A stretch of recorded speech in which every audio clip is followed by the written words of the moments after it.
दिनांक 19 जून 2024 पासून सांगली जिल्हा पोलीस दलात पुरुष व महिला पोलीस शिपाई पदांकरिता 27 रिक्त पदे, चालक पोलीस शिपाई पदाकरिता 13 रिक्त पदे अशा एकूण 40 रिक्त जागेकरिता पोलीस भरती चालू होणार आहे। सांगली जिल्हा पोलीस भरतीच्या अनुषंगाने योग्य तो पोलीस बंदोबस्त लावण्यात आला आहे। पोलीस दलातील खेळाडू यांची भरती प्रक्रियेकरिता नेमणूक करण्यात आली आहे।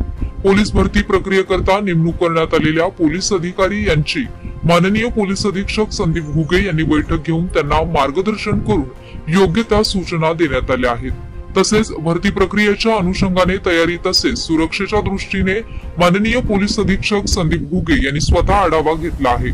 भरतीकरता येणाऱ्या उमेदवारांनी वेळेत व पूर्ण कागदपत्रांसह Krishna marriage hall gate police मुख्यालय सांगली येथे हजर राहावे।